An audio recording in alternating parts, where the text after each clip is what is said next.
And that's one of the reasons I started our Funeral Women Lead Foundation, because we know that women are struggling in our profession, especially in areas of the work-life balance, because our schedules are a little crazy sometimes. Both of you know this, being ministers. It's not a 9 to 5 job. And so you will have nights on call. Sometimes you don't get any sleep and you're up the next morning, you're serving a family, you're taking a funeral out, and then you start all over again. We all are gonna die. We all are gonna die. We all are gonna die. We all are gonna die. Why don't we help each other prepare for it? Without death, there could not be life. I'm talking about end of life conversations, conversations about the end of life. Death and dying, grief and loss, conversations about the end of life. Hey, everybody, we want to interrupt this episode to ask for some help. Yes, indeed. We would like to add value to our podcast for you, our beloved community, as we move into our third How year cool is of that? being here. 30 years. Well, 3 years. just starting our third year. We're very excited about that. So we really do. We want to add some value. And we'd love to have as many as possible of you go to our podcast notes and click on the link to take just a few minutes to do a survey for us and tell us what would make it more valuable for you. So we look Yeah, forward to hearing and from you. and don't hesitate. Whatever is on your heart, there's a little space there that you can add your thoughts about what you'd like to hear more about. Maybe, even if it's books or music, whatever, just Yeah. let us know because we are here to in support of you, Yeah. our listeners. So thank you so much. Yeah. And now back to our regularly scheduled program. Thank you. Welcome once again to everybody to this episode of End of Life Conversations. Today we are speaking with Lisa Baue. Lisa is a third-generation funeral director and former owner who has worked in the death care and funeral profession since 1979. For 38 years, she was the president and CEO of Baue Funeral Homes, Crematory and Cemetery in St. Charles, Missouri. She transformed it into one of the leading firms in the Midwest. Once she retired from ownership, she founded Your Funeral Coach in 2021 to provide consulting services to Hmm. individuals and their businesses, assisting them with growth initiatives. Yes, and I am the Reverend Mother Annalouiza, and I'm so delighted to talk about Lisa. One of the other items that she has been working through are coaching. She's become passionate about advocating for women as leaders. And in 2024, she founded the Funeral Women Lead Foundation, the first nonprofit organization dedicated solely to advancing and advocating for women as leaders in her profession. She published her first book, Wake Up Calls, in September 2025. We'll be including a link to that in the podcast notes. And since this won't be aired until 2026, we'll be sure to put it in our November newsletter. So thank you so much for joining us today. So glad You're you're here. most welcome. Glad to be with both of you. Yeah, it's really great to have someone in this profession, and we had Jess Wakefield a while back. She was awesome, and she's an amazing person. And you said you She are is. familiar with her or know her. So we'd love to, I am. first of all, just kind of start with when you first became aware of death in your life. Oh goodness. That's a big question, Yeah. Reverend Wakil David, because I actually grew up across the street, going to school across the street from my grandparents' funeral home, Mm. and spent the night as a young child there many times as they were babysitting my brothers and I. So, as curious children will do, you wander down the stairs and probably go where you're not supposed to, but we used to play hide and seek in the casket room, and so I think as long as we were cognitively aware, we understood death at a very early age. I can't exactly pinpoint what Mhm. age that was, but we were around caskets and decedents, in parlors most of our lives, Mm.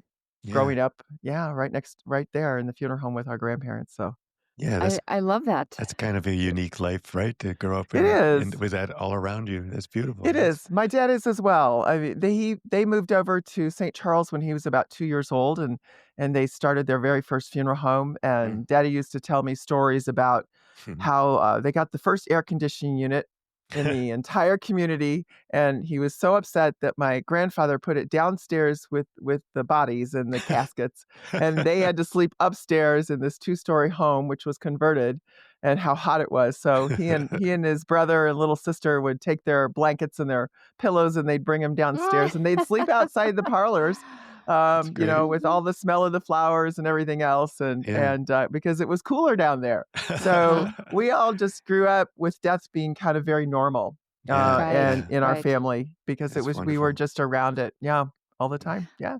Yeah, so I really love that because it just shows that it's not weird and, ghastly, ghostly, and macabre. It's Yeah. like it's just what happens, right? Mhm. It So is. you were have a foundation around the death industry, and that really has, you could tell because you're very comfortable. But how has death impacted the story of who you are today? Well, that's also a very interesting question. I think that it drives you to really, it's a caregiving profession, so it Mhm, causes you to feel in your everything you do about giving back to Mhm. those in your community, those who mourn, and those in our profession. So we come from a very caregiving place in my family and mhm, in most who choose funeral service as a profession. We believe in comforting others and taking care of others. Now, how does it also impact you personally? Sometimes we care more for others than we do ourselves. So we Yeah, don't take a great we're not uh-huh, really great at taking care of ourselves because we're so busy caring for others. yeah, mhm, And that's one of the reasons I started our Funeral Women Lead Foundation because we know that women are struggling in our profession, mm, mhm. especially in areas of the work-life balance because our schedules are a little crazy sometimes. mhm, Both of you know this being ministers. mhm, mhm, It's not a 9 to 5 job. And so Yeah, you will have nights on call. Sometimes you don't get any sleep and you're up the next morning, you're serving a family, you're taking a funeral out, and then you start all mhm. over again.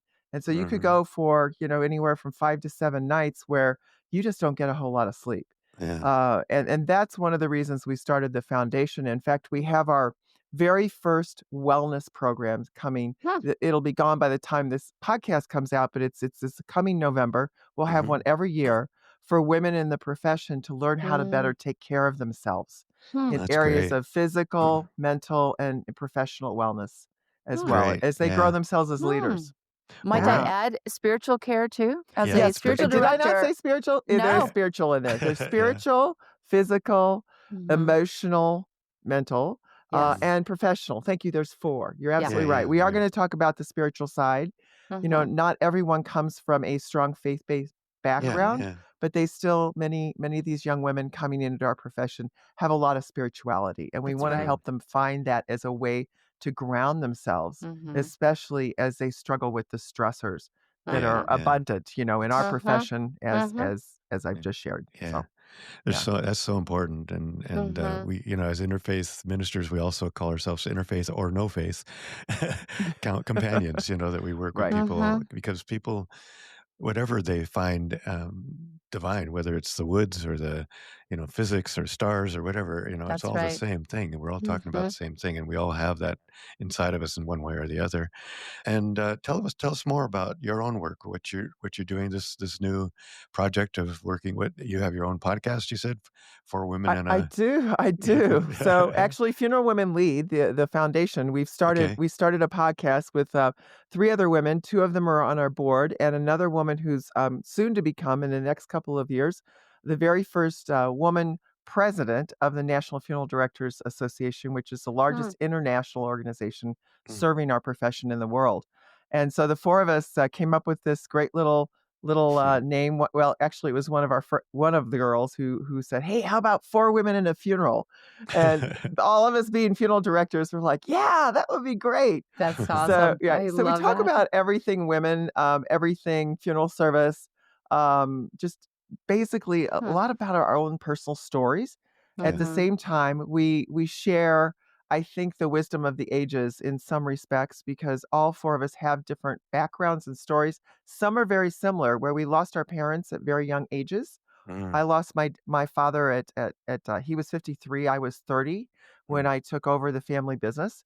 Hmm. Wow. And, another one of our podcast members is also Ellen McBrayer, same situation. She was in college when her dad Hmm. died, and she headed off to mortuary school and came into the family business and is now working with her mother as the CEO and the owner. Mm. So losing a parent having a parent die at a very young age has a great deal of impact when you're in the death Mhm. care field Absolutely. because Mhm. sometimes we experience grief. We're around grief all the time, but we've never really experienced it ourselves on that Yeah. personal of a level. Yeah. Another one of our podcasters is also had her mother die at a very young age too, and she took Hmm. over her family business. So Mm. it's impactful in ways that drive us to become leaders in our future, but it Yeah. also has some challenges to it because it sets us back a little bit. Is at Hmm. the Mhm. same time you're a daughter, you're mourning, Yeah. and you're serving in the funeral Mhm. profession. And Mhm. so how you deal with all those stressors along with the work-life balance, along with being Mhm. around grief and loss, during your everyday life Mhm. is something else that, we struggle with. So we Yeah. talk about that. We've got a podcast coming up. We're gonna talk a little bit about what do we do, when we were moms, and Mm. what do you do with the babies? And there's Oh, a lot yeah. of young single women out there that are in Mhm. our profession. Some of them Mhm. are raising children and Mhm. helping them with some of their struggles and what to do with, single mom working in a not a Right. 9 to 5 business Right. and Right. trying to maintain your sanity sometimes, right? So, Yeah. Yeah. these are things that we talk about, and there's no Mm. topic that, I think we won't talk about. So we're on our 4th podcast Yay. coming up soon, Great. Excellent. and That's we're such gonna a talk good. about grief in the holidays because the Yeah. holidays can That's be a a big really one. tough time. It's a Yeah. Mhm. big one. Big Yeah. Mhm. one. Yeah, Yeah. absolutely. Yeah, that's really interesting, and it's interesting too the way that these kind of synchronicities happen, if you will. We Mhm. were working together for many years, and I started a class on planning for end of life and etc. And then last year, my wife had a diagnosis. It's is a Mhm. terminal diagnosis, and so I'm living the things I've been talking about for so many years, right? Oh, Mhm. oh my and gosh. and she's doing very well right now. But just Yeah. it's been a it's been a really kind of like what you're talking about, kind of a now it's mine to live, Right, right. and Mhm. so it makes a difference and it helps. In a Mhm. way, it helps because I can also, as I'm doing counseling or work with people, I Mhm. can really kind of empathize better maybe than I Mhm. You could. know, So you bring up a very good point. I Mhm. think Mhm.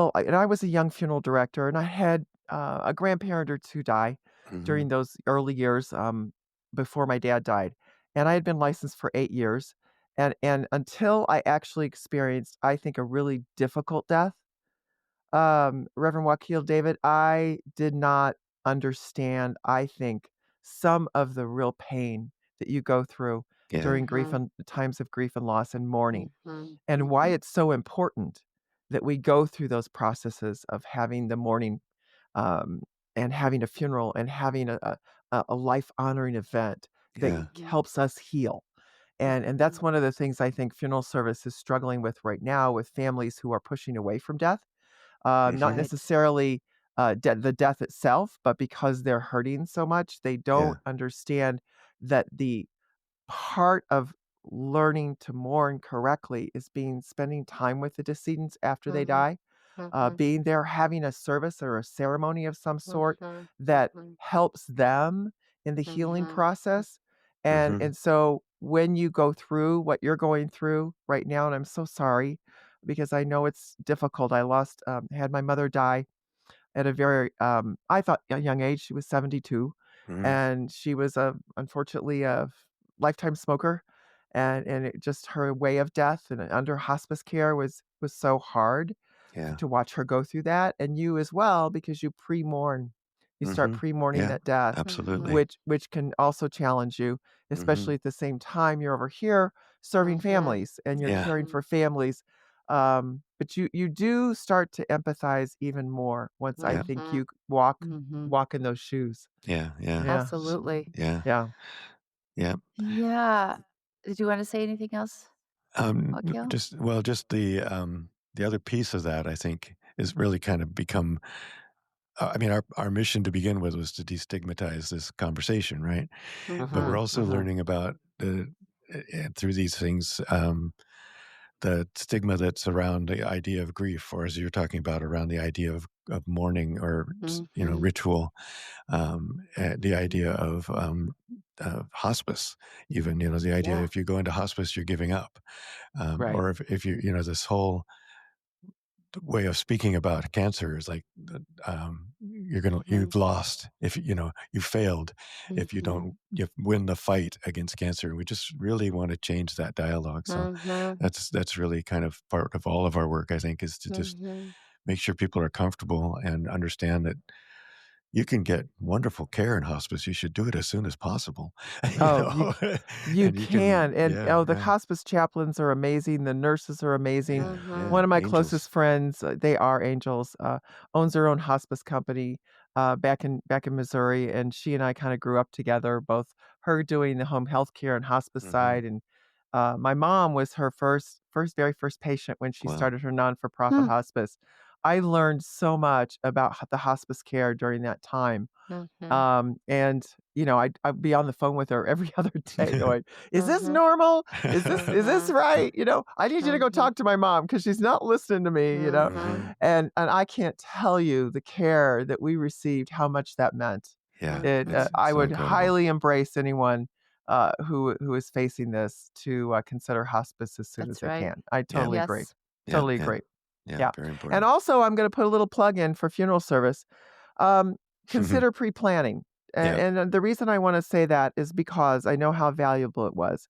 When my dad died, I'll never forget, back in 1987, sitting there with him the week before he died, and we were working a funeral together, and we were sitting someplace afterwards, and I said, Dad, have you planned your funeral? Because we have a whole pre-planning side of our business, right? Right. And we've been helping families pre-plan since the 1960s, and this is Mhm. 1987. And I'm like, he goes, "Oh, you kids will know what to do. Your mom knows what I want."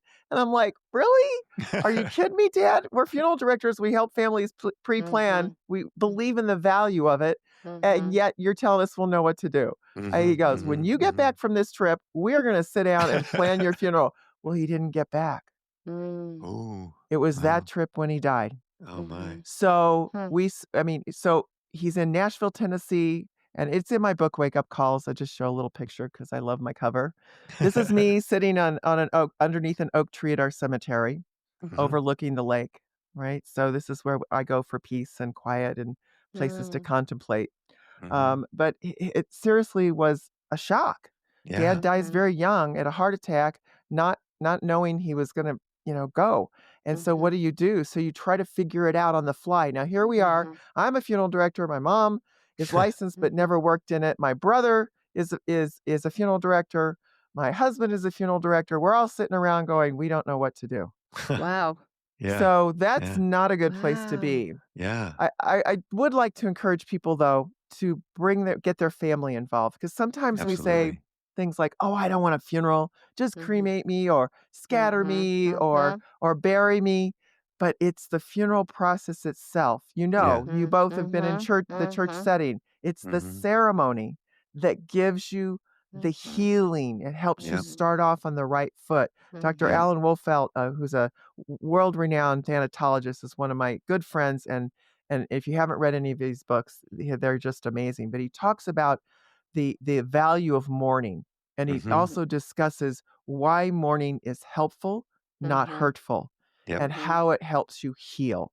And yeah, without yeah, going through the processes, let your family have decisions. If they want to see you after you die, let them. yeah, Mhm. yeah. Mel Robbins wrote this great book called Let Them. So kind of I just recently read it, and come back to this. It's like if your family wants to have flowers, let them. Yeah, If Mhm. they want yeah, to have Mhm. music, right? If they want to see you and spend time with your body, mhm, Yeah. allow them to have that opportunity yeah. because you're gone. You're in a better place. We know that. Our faith tells us we're going to be in a better place. And hopefully all of us believe that, but I do. And it's more important how they live without Yeah, us yeah, and allow them to have that mourning process. I just yeah, I think love that's that. I so heard extremely important. I heard somebody else recently say, you're not going to be there, so why do you care about what happens? Right. You should really, yeah, you should really be aware. Well, even if you do, and you should absolutely have agency and say what you want to have Mhm. happen. Mhm. But Sure. on the other hand, you should be open to the fact that your family may make a different decision, Mhm. and they're the ones who are carrying on and are dealing with it. So that's a really good That's right. point. Very They important thing are, and I to. can't tell you how many families I have served over the years where their loved ones have made decisions in advance, and they've Hmm. come in and they say, Mhm. I Nope. wanna follow mom or dad's wishes, but I feel so guilty because I need this. Yeah. Right. I need to see them. I need to have a funeral. And Yeah. Right. some people today, consumer choices are saying, I don't like funerals. Well, Yeah. Right. I don't you don't have to call it a funeral. You can call it a Right. celebration of life, a Right. life-honoring event, call it a gathering, whatever you'd like to call it Mhm. as a name. Yeah. Allow your survivors to have something you have I mean, think about it for a second. We've lived all of our lives and we have had wonderful experiences, and it's those experiences that they want to share Yeah. with their friends and family who are there. They Hmm. Right. need that comfort and healing. They need somebody to come up and give at an event where they can give you a hug. That felt Yeah. so good. I mean, my little brother and I had our other brother die in California last year, and we couldn't bring him back right away because it was an unattended death. But we went ahead and had a funeral without his presence Mhm. Mhm. because we needed the comfort of the Mhm. community and our friends and family around us to give us their sympathies. We Yeah. needed Mhm. to mourn him. And we Mhm. celebrated and mourned his life in a very special way within about 3 weeks of his death. Yeah. Mhm. Yeah. And then when we finally were able to bring him back home, it was around Christmas time where we had a final burial for him at our family lot, and that meant Mhm. had and we had another service, a little ceremony there outside at the graveside, and then we Mhm. all helped fill in his grave, Mhm. Mhm. and Mhm. very ceremonial, very Mhm. participatory.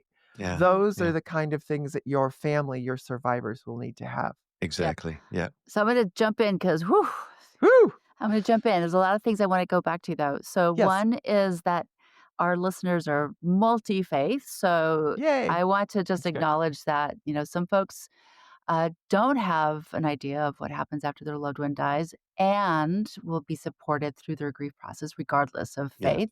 Yes. Two, it doesn't have to be a church. Nope. It doesn't have to be any kind, like, I love the idea. And we interviewed somebody who really helped people who are not faith folks to find a place. Like, Mhm. literally, we had somebody who hosted a celebration of life at a hotel with Yeah. a, like, champagne bubbler, right? Oh, sure. Because her mom was not a faith person, but was Right. a delightful, sounded just A great, ton of fun. funny Yeah. person. Yeah, I was like, I would have Yeah. gone to that one.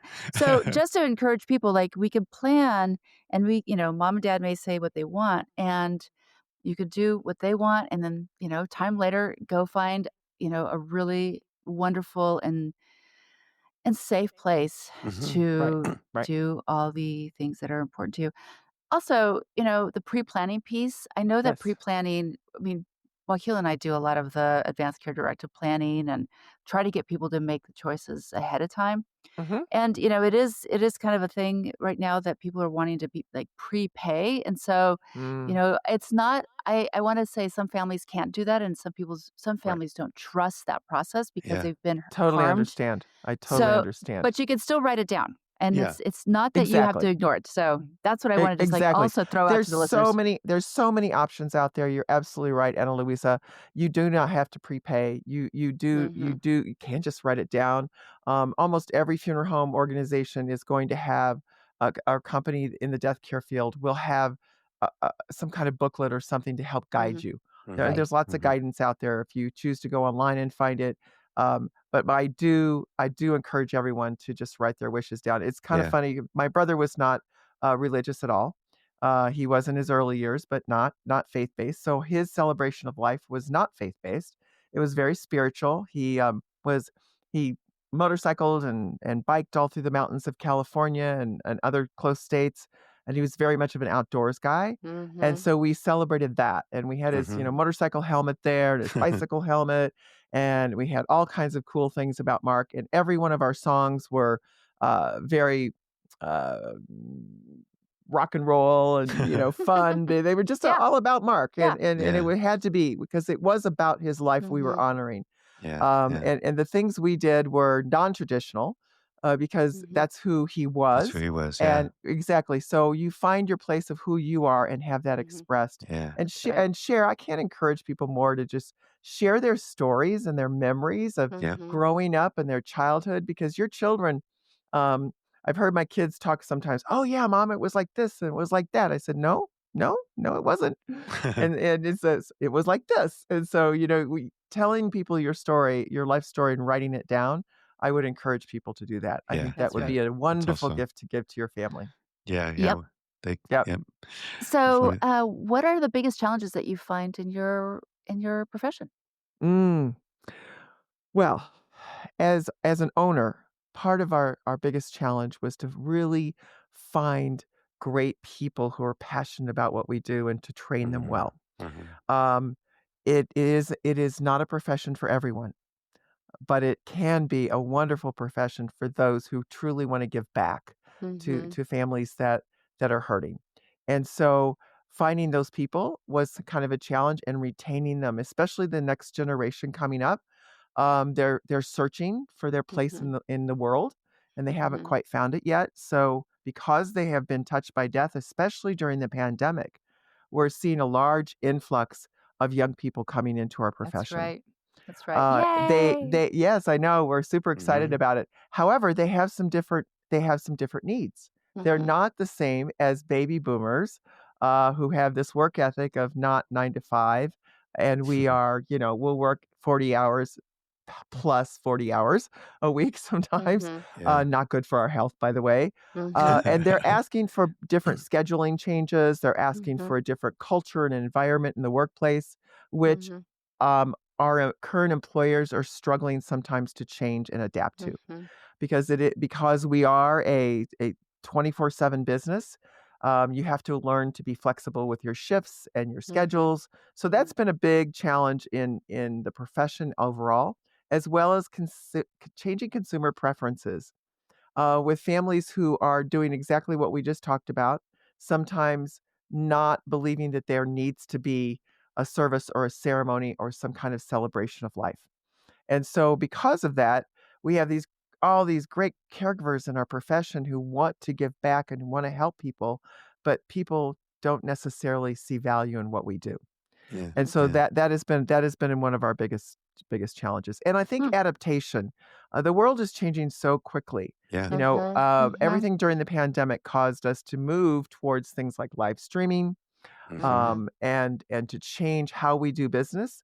Yeah. So funeral service wasn't really operating in the 21st century when the Mhm. pandemic hit, and it was a big challenge for most of the providers. So we've caught Mhm. up. Most of Mhm. us have caught up. There's been great companies come in and help us with all the new technology needs and things, but not all the funeral homes are quite there yet. Yeah. Right. And these young people are coming in expecting all the technological things. You can do everything on an app now these days, Right. and there's Yeah. AI that can help you write an obit.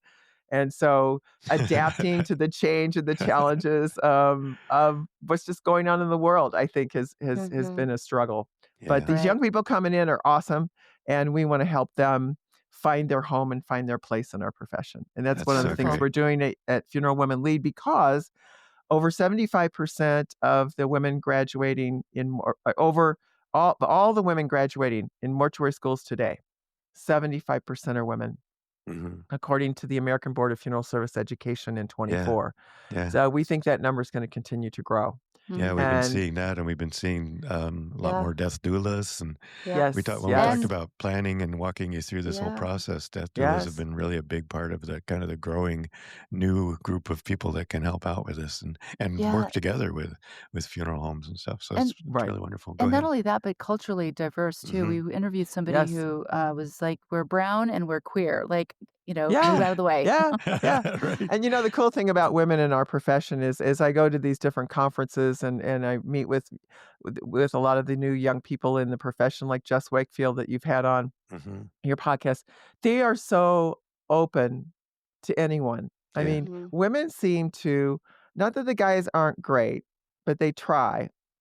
Women overall really in our profession have been embracing each other no matter where you come from Mhm. and Yeah. what you look like, how you're built, how you choose, make your choices in your life, and who you are. I mean, Mhm. we're just women together, Mhm. right? Mhm. That's so Even good. if you're right, even if you're trans, even if you're whatever you are, it doesn't matter. It Yeah. matters that you're in this profession and you care with your heart to serve Mhm. others. Oh, that's Yeah. And beautiful. that's I That love bottom is. that. line.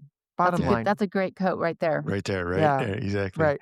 Yeah. Uh, so how do you showed us your beautiful book. I love that cover. Mhm. And that's a good answer to this question perhaps, but we'd really like to always understand and help our audience understand the ways that we can resource ourselves. So in your work, how do you take care of yourself? How do you take, self-care and work-life balance you've mentioned? What do you Mhm. do? What are your practices that help you stay balanced, stay centered and grounded in the work, Ah. especially when it gets overwhelming?